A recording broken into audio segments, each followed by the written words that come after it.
할렐루야. 네. 오늘 우리 찬양이 엄청 힘차네요. 너무 은혜스럽고 참 좋았어요. 마음속으로 막 팍팍팍팍 화살이 꽂히는 듯한 그런 찬양이었어요. 아주 파워도 있고 그래서 우리 칼빈 교회가 2024년도에 이렇게 주님께서 세우신 교회로 충만하게 성장할 수 있기를 간절히 주님의 이름으로 축복합니다. 아멘. 할렐루야. 네. 제가 찬양을 듣고 예배를 드리면서 또 이렇게 찬양을 드리면서 느낌이 우리 칼빈 교회가 이 초대교회 같다 이런 생각이 드는 거예요. 좋잖아요. 할렐루야. 네. 그런 은혜가 계속 있기를 주님의 이름으로 축원합니다. 저는 모든 교회가 하나님 나라의 통치를 받아야 된다고 생각을 합니다. 교회가 하나님 나라의 통치를 받지 않으면 그건 교회가 아니죠. 하나님의 통치와 다스림을 받는다는 그런 의미가 뭘까? 오늘은 그 주제를 중심으로 해서 말씀 가운데 은혜를 받기를 간절히 소망합니다. 믿음의 사람들은 하나님 나라의 구성원이에요. 그래서 믿음의 사람들은 언제나 하나님 나라의 통치를 받아야 되는 것은 아주 자연스러운 원리입니다. 오늘 말씀을 기준으로 해서 보면 우리 자신 가운데, 우리 가정 가운데 하나님 나라의 통치는 성령 안에 있는 의와 평강과 희락이라 이랬단 말이에요. 그래서 우리 자신과 우리의 가정 안에 하나님의 의가, 하나님의 평강이, 하나님의 기쁨이, 희락이 이게 지배가 돼야 돼요. 할렐루야.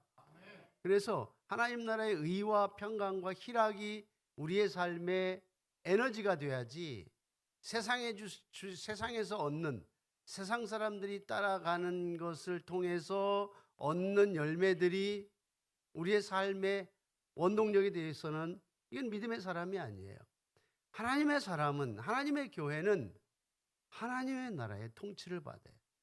하나님의 의, 하나님의 평강, 하나님의 희락 이것이 가장 큰 기쁨이 되고 축복이 되어야 된단 말이죠. 그래서 우리 칼빈 교회가 하나님의 통치를 받아서 교회 안에서 하나님 나라가 이루어지는 거예요. 교회 안에 하나님의 의, 하나님의 평강, 하나님의 희락이 차고 넘치는 거예요. 교회가 뭐예요? 교회가 예배당이 교회가 아니죠. 교회는 예수 그리스도를 주로 고백하고 신앙이 믿음이 있는 사람들이 모인 공동체가 교회예요. 그건 여러분들이 교회입니다. 여러분들이 칼빈 교회예요.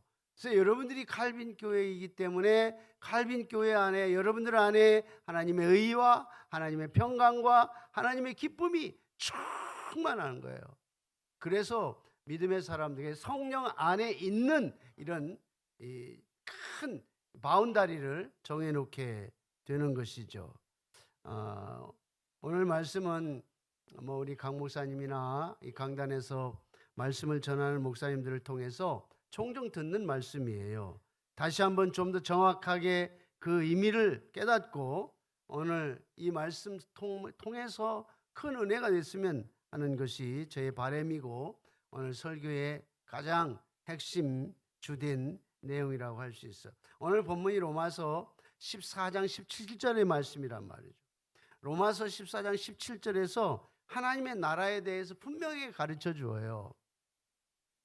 사실은 로마서가 이신칭이라고 해서 예수님을 믿음으로 고백해서 의인이 되고 하나님의 백성이 된다는 이야기예요. 근데 그런 사람들이 어떻게 살아야 되느냐 하는 말씀은 12장부터 시작되는 거예요. 1장부터 11장까지는 예수를 믿음으로 믿고 구원받고 하나님 백성 되는데 그 백성들이 그러므로 형제들아 하나님의 모든 자비하심은 너희를 권하노니 너희 몸을 하나님이 기뻐하시는 거룩한 산제사로 드리라. 이는 너희의 드릴 영적 예배니라. 이 세대를 본받지 말고 오직 마음을 새롭게 함으로 변화를 받아 하나님의 선하시고 기뻐하시고 온전한 뜻이 무엇인가 분별하라. 이렇게 쭉 로마서 12장부터 예수를 주로 고백하고 하나님의 백성이 된 자들이 어떻게 살아야 될 것인가를 말씀하는 가운데 14장 17절에서 예수 믿고 구원받은 사람은 하나님 나라의 통치를 받아야 돼. 그 하나님 나라의 통치는 먹는 게 있네, 마시는 거, 이런 거 아니란 거죠. 성령 안에 있는 의와 평강과 희락이다, 이렇게 정리해 주는 것입니다.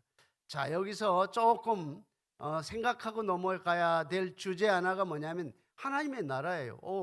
하나님의 나라가 의와 평강과 희락이다. 이게 뭐 잘 납득이 안 되고 쉽게 피부에 와 닿지 않아요. 이것 때문에 많이 고민도 하긴 하는데, 하나님의 나라는 우리가 예수 믿고 그 다음에 이 땅에 살다가 그리고 이 세상에 수를 다하면 요단강 건너가는 것이 하나님 나라가 아닐까, 보편적으로 이렇게 생각을 하고 있어요. 아마 이게 틀린 이야기가 아닌데, 그런데 성경을 읽다가 보면은 예수 믿는 사람이 하나님 나라가 임했다 그러네, 예수 믿는 사람들의 마음속에 하나님 나라의 통치가 있다고 하네. 이럴 때는 잘 이해가 되지 않아요. 왜? 내가 지금 살아있잖아요. 내가 지금 목숨이 붙어서 이 땅에서 살아가고 있는데, 아니 우리는 하나님의 나라라고 하면 예수 믿고 죽으면 요단강 건너가, 그것이 보편적 천국이라고 생각했는데, 천국이 또 다른 천국이 있나? 이런 생각을 하게 된단 말이죠. 그래서 여러분들이 이렇게 알고 있는 내용이라 할지라도 다시 한번 정확하게 정리하고 넘어가면, 하나님의 나라는 우리를 통치하고 우리를 지배하고 우리를 다스리는 것이 하나님의 나라인데, 그 하나님의 나라는 우리가 예수 믿고 죽어서 요단강 건너가 천국에서만 누리는 그런 하나님의 나라, 거기에만 하나님 나라가 있는 게 아니에요. 내가 지금 예수님을 주로 고백했어, 나의 하나님으로 고백했어, 내 인생의 왕으로 고백했어, 나는 이제 하나님의 백성이 됐어. 그럼 내 마음속에 누가 임하죠? 성령이 임하시고 예수 그리스도의 영이 우리 가운데 계셔서 우리가 하나님의 통치와 지배를 받는데, 그 통치와 지배가 바로 하나님의 나라다, 이렇게 말하는 거예요. 우리의 개념 속에는 하나님 나라면 큰 땅 같은 곳에서 이런 어떤 개념을 가지고 생각하기 때문에 약간의 혼동이 오기 시작하는데, 하나님의 나라는 두 가지로 정리할 수 있어. 하나는 장소적 개념으로 정리할 수 있고, 하나는 시간적 개념으로 정리할 수 있어요. 장소는 뭐예요? 장소는 우리가 예수 믿으면 요단강 건너가는 천국이 있다는 건 설명을 굳이 하지 않아도 돼요. 예수 믿으면 분명히 우리가 천국 간단 말이죠. 그런 죽으면 가는, 예를 들면 아브라함, 나사로가 죽었는데 갑자기 장면이 어떻게 드러나느냐면은 아브라함 품에 안겼단 말이에요. 아니 부자와 거지 나사로가 이 땅에 살다가 죽었는데, 하나는 아브라함 품에 있고 하나는 지옥에 있단 말이죠. 이런 어떤 죽으면 가는 공간적, 장소적 천국이 있다는 걸 우리가 이미 익히 알고 있기 때문에 이건 굳이 더 설명할 이유는 없을 것 같다는 생각이 들어요. 그런데 또 하나의 공간은 현재적 공간, 현재도 하나님의 나라가 있다는 거예요. 현재 우리가 살아가는 이 공간 속에 하나님의 통치와 다스림이 있다는 거예요. 누가복음 17장 20절에 보면 그 근거가 여기에 있어요. 바리새인들이 하나님의 나라가 어느 때 임합니까? 묻거늘 예수께서 대답하여 이르시되 하나님의 나라는 볼 수 있게 임하는 것이 아니요 하면서 21절에 또 여기 있다 저기 있다도 못하리니 하나님 나라는 너희 안에 있느니라 그랬단 말이에요. 예수님이 말씀을 전하고 있어요. 수많은 군중들이 예수님을 둘러싸고 있어요. 예수님 말씀이 뭔가 아주 길을 쫑긋 세고 있었던 사람들이 바리새인들이었어요. 바리새인들은 아주 그 당시 상류층 종교적 귀인들이었어요. 그래서 아주 박학다식한 사람들이었어요. 그 사람들이 예수님의 말씀을 경청하면서 유심히 바라보고 있을 때에, 그러면서 하나님 나라가 어떻게 임합니까? 라고 하니까 예수님이 하신 말씀이 하나님 나라는 여기 있는 것도 아니고 저기 있는 것도 아니야. 너희 가운데 있잖아. 이렇게 말한 거예요. 너희 가운데 있다는 말은 여러 가지 성경으로 해서 너희 안에 있느니라. 우리 성경은 이렇게 정리해서 약간 혼동이 오지만 영어 성경을 보면 여러 성경 번역들이 있어요. midst, your midst. 그러니까 다시 말하면 너희 가운데, in your heart, 너의 마음 속에, 이런 표현들이 이렇게 번역을 해놓은 것도 있고, 또 하나는 among them 이렇게 말했어요. among them이라는 말은 많은 군중들이 있어요. 군중들이 그 가운데 예수님이 있었어요. 예수님 하신 말씀이 예수님을 본인을 가리키면서 너희들 많은 무리 속에 가운데 서 있는 그분이 바로 하나님 나라다, 이렇게 얘기하는 경우에, 그러니까 어쨌든 우리가 천국, 죽어서 가는 천국이 하나가 있는가 하면 이 장소적으로 예수님이 계신 그곳, 예수님의 통치가 지금 우리가 육신적으로 살아있어서 이 땅에 살면서도 하나님의 나라를 경험하고 하나님의 나라의 통치와 지배를 받고 있는 지금의 삶도 있다는 거예요. 지금 이 땅에 대한민국 안에서 여러분들의 직장이나 여러분들이 행동하는 모든 영역 안에서 하나님의 통치와 하나님의 의와 평강과 희락이 존재한다는 거예요. 자, 이게 장소적 개념인데, 그런데 또 한 가지 헷갈리는 게 뭐냐면 이 시간적 개념으로 하나님 나라는 완성이 언제쯤 될까, 이런 궁금증이 있어요. 예수님께서 이렇게 말씀하셨어요. 세례 요한도했어요. 회개하라, 천국이 가까웠느니라. 그리고 예수님이 공생에 시작하면서 첫 번째 메시지가 뭐예요? 회개하라, 천국이 가까웠느니라 그랬어요. 아니, 천국은 우리가 죽어서 가는 경우 아마 그런 개념으로 대부분이 많이 이해를 하고 있는데, 아니, 회개하라, 천국이 가까웠느니라 이렇게 말씀을 했으니 결국 그 말씀은 이 천국이라는 말은 우리가 이렇게 하나님의 통치와 다스림으로 이해를 할 때 더 클리어하게 명확하게 이해할 수 있는 거예요. 예수님이 그랬어요. 야, 너 회개해. 그러면 회개하면 지금 내 마음속에 하나님의 통치와 하나님의 다스림이 임할 거야, 그런 말씀이란 말이죠. 여러분,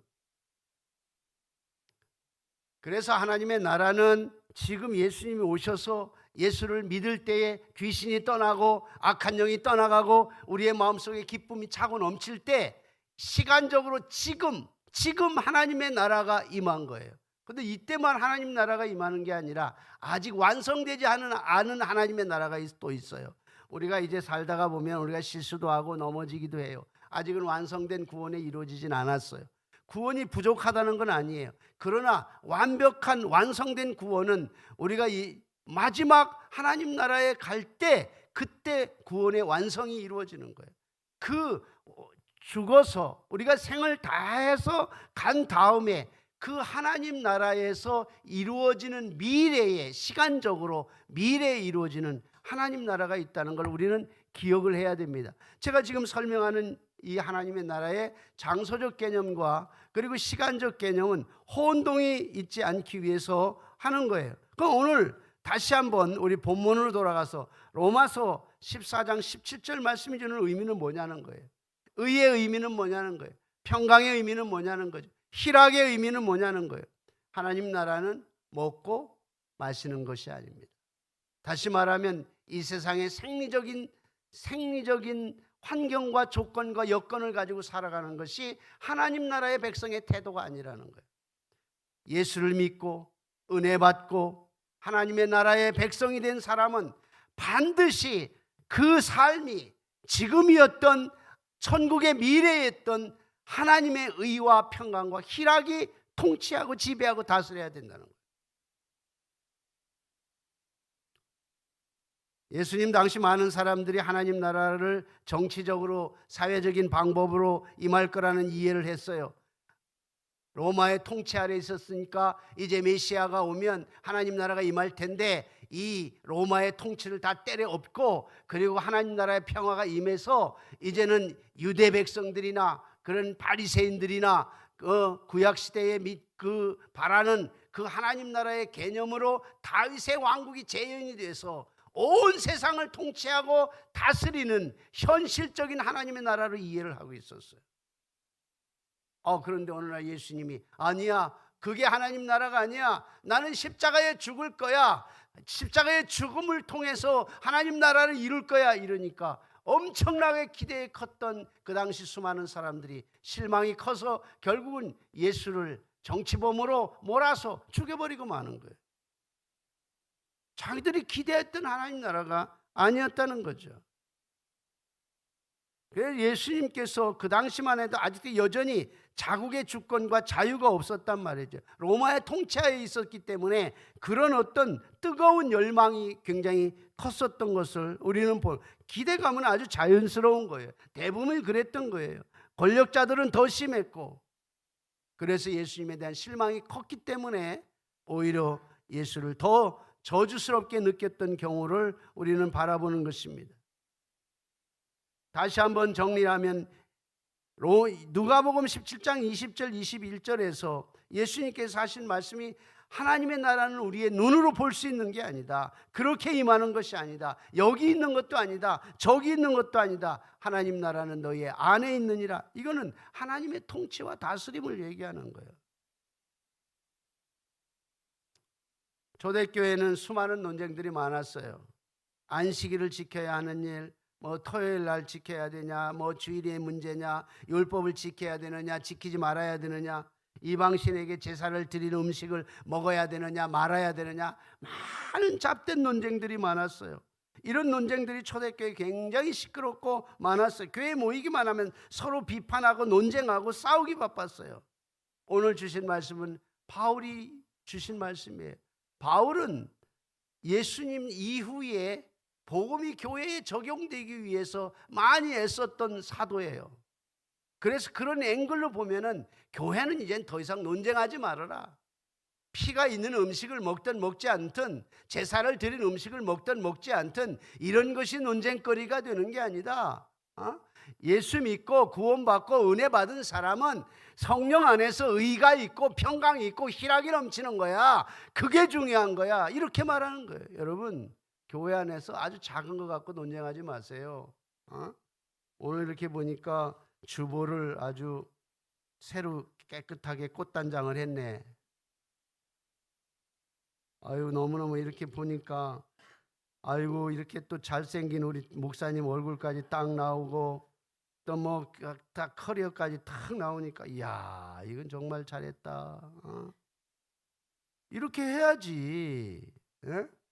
우리 목사님이 어디서 공부했고 어디 출신이고 뭔가 정체를 알아야지 내가 마음 놓고 내 삶을 내어 맡길 수 있을 거 아니에요? 너무너무 잘한 것 같아. 에? 그런데 이거 뭐야, 이거 목사님 자랑하는 거야? 이런 걸 왜 싫었어? 이런 거 하지 마세요. 이게 교회 논쟁거리가 아니에요. 그죠?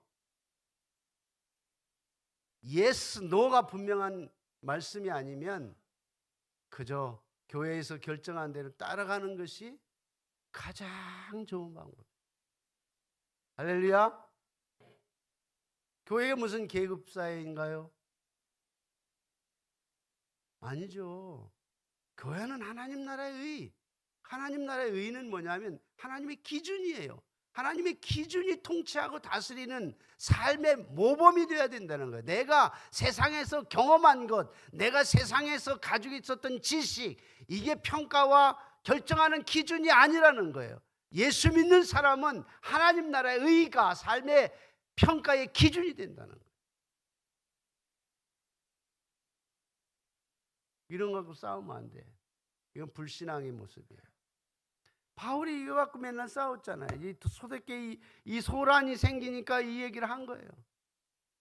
하나님 나라는 니네가 그렇게 먹고 마시고 하는 그런 유의 논쟁 가지고 이루어지는 게 아니야. 성령 안에 있는 하나님 나라의 기준, 그리고 평화 없이 행복이 없죠. 그리고 기쁨 없이 어떻게 하나님 나라를 경험할 수 있어? 이건 한 예를 들었을 뿐이에요. 다른 것도 마찬가지예요. 교회에서 공식적인 재직해서 결정하고 당회에서 결정하고 또 목사님이 기도하면서 이런 미래의 부흥의 프로젝트를 내세우면 그저 이거는 성경에서 하라 하지 말라 하는 명령이 아닌, 딱 떨어지는 명령이 아닌 이상은 순종하는 거예요. 이게 하나의 비결입니다. 그래야 그 안에 의가 임하고 그 안에 평강이 있고 그 안에 희락이 있어요. 하나님 나라가 임하는 거예요.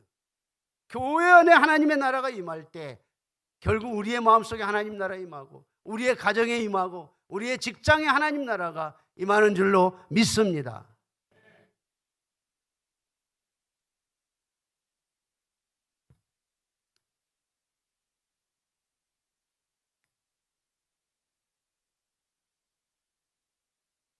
그 당시도 상당히 이런 비본질적인 것 같고 논쟁을 했던 경우들이 있습니다.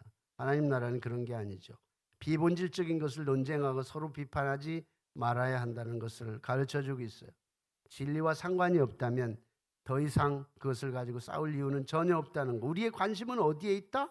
성령 안에서 의와 평강과 희락. 이게 뭐예요? 하나님 나라예요. 하나님 나라를 경험하기를 원치 않으면 내가 왜 교회 생활, 신앙 생활을 해야 될까?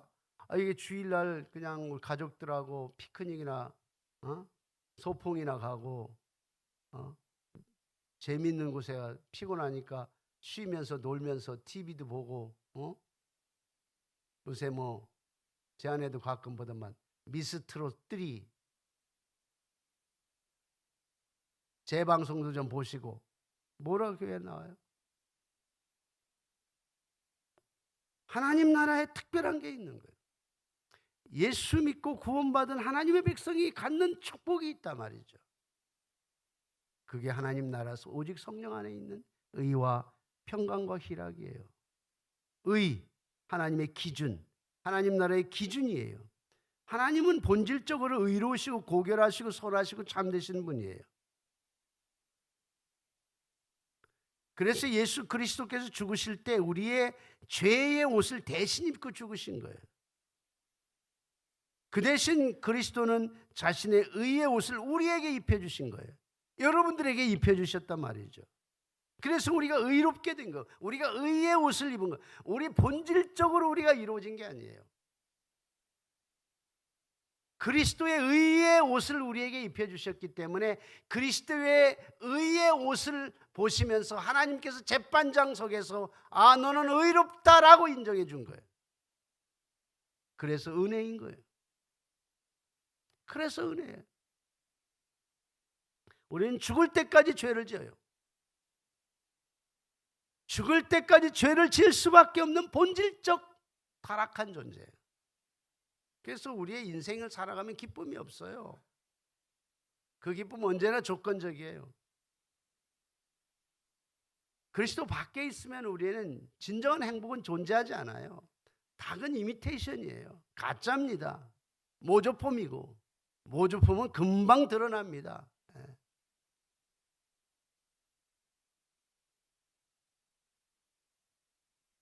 죄인이 의롭게 돼서 하나님과 화평하게 되는 것, 이게 바로 하나님의 나라예요. 로마서 5장 1절에 그러므로 우리가 믿음으로 의롭다 하심을 받았으니 믿음으로 의롭다 하심을 받았으니 우리 주 예수 그리스도로 말미암아 하나님과 화평을 누리자 그랬어요. 그래서 믿음으로 의롭다 하심을 받은 자에게만 하나님의 화평이 임할 수 있어요. 그래서 의와 평강 이렇게 말합니다. 예수 그리스도를 믿어 의롭게 된 사람은 하나님과 평화하게 된다. 평강이 찾아온다. 평강이 우리를 다스리는 거예요. 이게 곧 하나님의 나라입니다. 마음의 평강은 우리의 노력으로 얻어지는 게 아니에요. 하나님께서 주시는 기프트, 선물이에요. 우리가 회개하고 예수 그리스도를 믿어서 하나님과 화평이 될 때 우리의 마음에 평강을 주시는 거예요.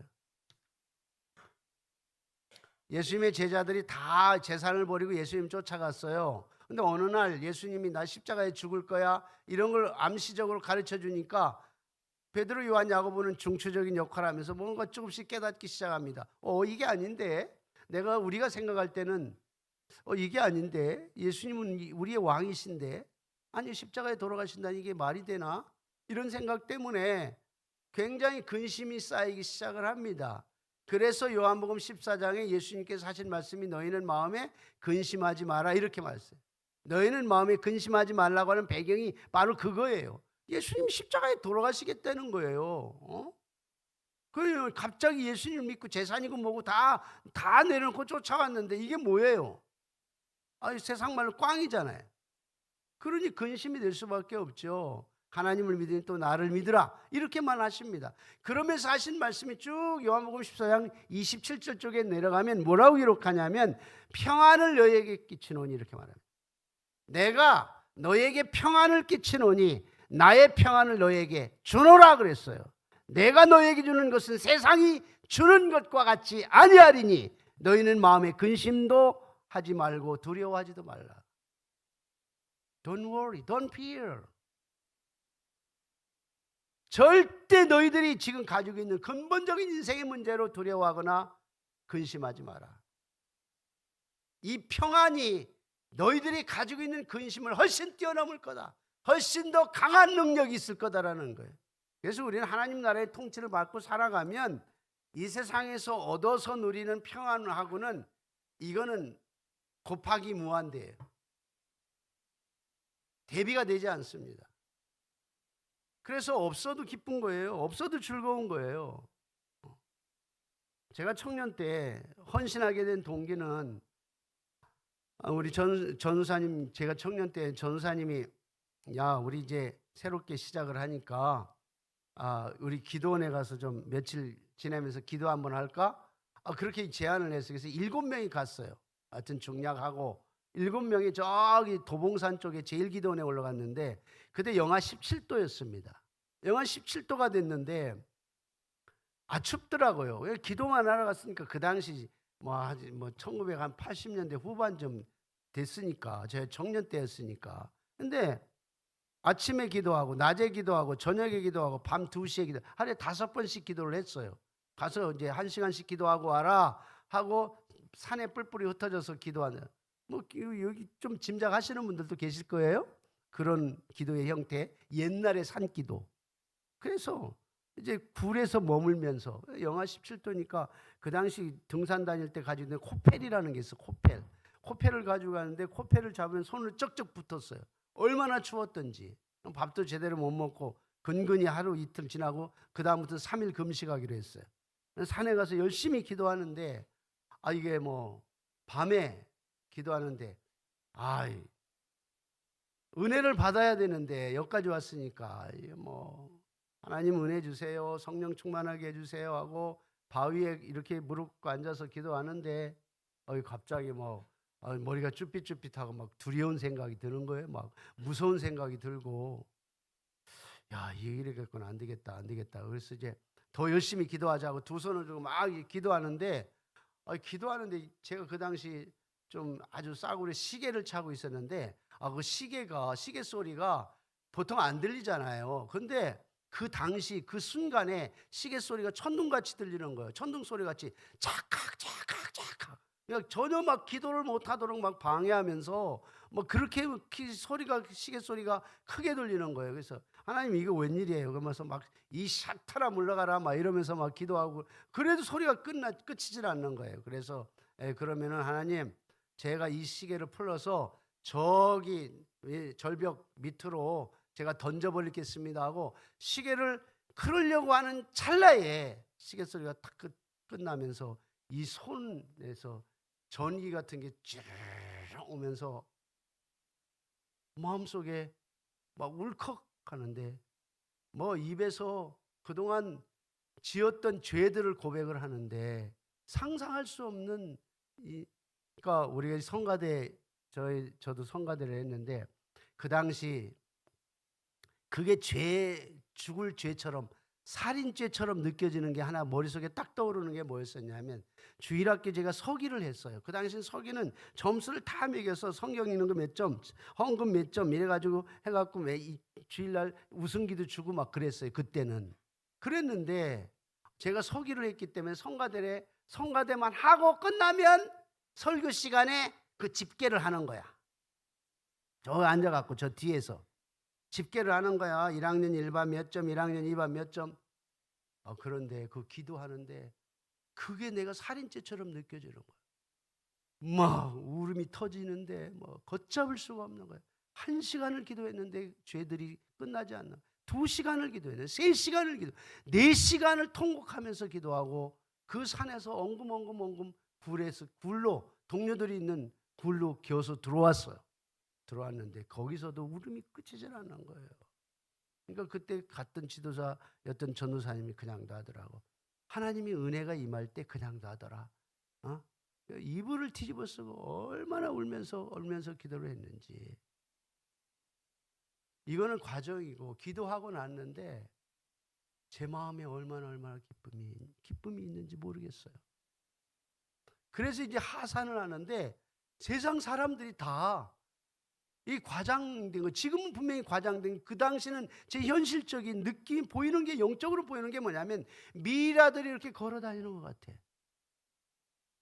그래서 저 다 죽은 영혼들이구나. 내가 저들에게 복음을 전해서 하나님의 은혜의 복음을 전해서 하나님의 은혜를 깨닫게 해야 되겠구나 하고, 그때부터, 그 당시는 성서공회에서 나오는 전도지가 있어요. 그 뒤에 스탬프 딱 찍어가지고 교회 이름 찍어갖고 돌릴 때예요. 그냥 버스 안에서도 시간만 되면 이만큼 전도지를 들고 다니면서 1시간도 빠짐없이 그렇게 전도를 했어요. 그 너무너무 기쁜 거예요. 제가 굉장히 소극적이고 내성적이고 다른 사람 앞에도 나서지도 못하는 그런 사람인데 그런 게 문제가 되지 않는 거예요. 어디든지 가서 복음을 전하고 전도지를 돌리고. 왜요? 마음에 기쁨이 있으니까. 하나님의 은혜가 임하니까 마음에 기쁨이 있더라. 여러분, 이 기쁨이야말로 성령 안에 있는 기쁨이에요. 사랑하는 여러분, 말씀을 정리합니다. 하나님의 나라는, 교회의 통치와 지배는, 여러분들의 통치와 다스림은 먹고 마시는 게 있는 게 아니에요. 세상의 논리와 경험의 논리와 오감에 의해서 결정하는 게 아니에요. 오직 성령 안에서 하나님의 기준, 말씀의 기준을 통해서 우리의 삶을 결정하고, 그리고 마음속에 성령 안에서 평화가 차고 넘칠 때 행복이 차고 넘치는 것이고, 그리고 기쁨이 차고 넘칠 때 하나님 나라가 노출되는 거예요. 우리 칼빈 교회가 이런 하나님의 통치와 다스림이 차고 넘칠 수 있기를 주님의 이름으로 축원합니다.